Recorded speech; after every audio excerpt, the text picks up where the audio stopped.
guys, Happy New Year! Kristin LaVanway here. What better way to kick off the new year than a good, solid market update for Phoenix real estate, right? I can pretty much narrow down what's ahead in 2 words: inventory and interest rates. Yes, I know that's 3 words, but you get what I'm saying.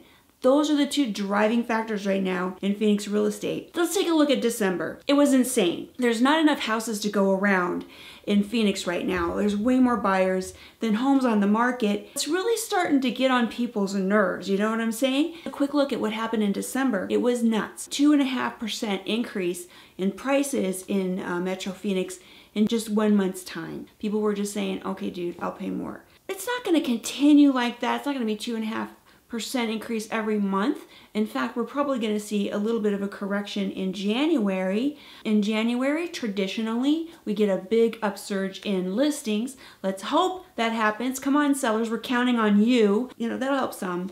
But we're also going to see those prices keep climbing up until finally either more sellers put their homes on the market because they're like, okay, it's time to cash in, or buyers are just going to decide to, you know, stay where they are. I can't emphasize enough what a critical situation it is. The hardest hit right now is the Southeast Valley.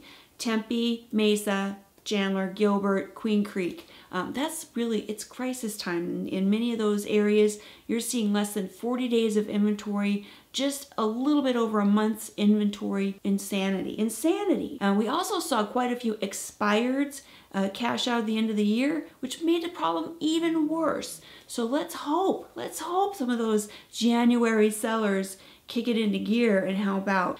Some buyers are thinking, forget this, I'm gonna move out to the desert. They're looking at areas like Cave Creek and Gold Canyon, but the jig is up there. Gold Canyon's inventory dropped by over 50% compared to this time last year.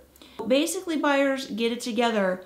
It's just not going to get easier, especially if you throw in the factor of interest rates. Interest rates did not go up in 2017 like many people thought they would, but they are going to go up this year. I mean, it's inevitable because all the signs have been there, and we've got a pretty vibrant economy that's getting stimulus from the government, and so it's just going to drive it higher, and the interest rates are going to have to go up to kind of keep things from getting out of control. So the feds have already planned on doing 3 rate hikes next year.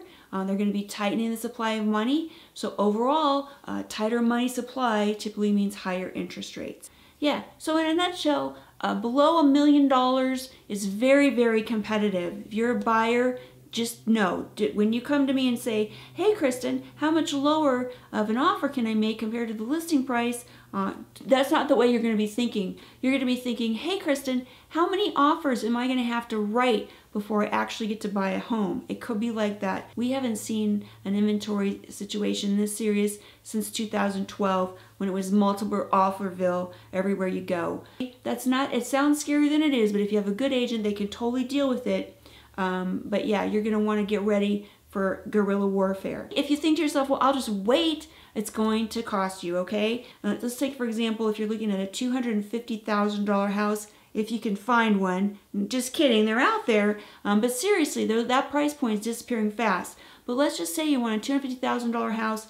Right now, FHA loan, maybe 4% interest rate. Your payment's going to be about $1,341 a month. If that interest rate goes up just 0.5% to 4.5%, then your payment goes up to $1,413, a $72 increase. And if the price goes up just 6%, which at that price point, there's a good chance it's going to go up a lot more. Your price is now $265,000 for that $250,000 house, and your payment goes up to a whopping $1,498, which is $157 more per month than if you bought that house today. So waiting is not going to really help. Sellers, if you're looking to sell, this is a really good time to do it. If you want to avoid all the pain and anguish of selling, you know, when the market's hot like this, you really are calling the shots. And if you're looking at doing anything like upsizing or downsizing, where you need to sell your house to get another house, this is the perfect time to do it because it's very predictable on this end. If you're working with a good agent, you don't have to go through months of marketing.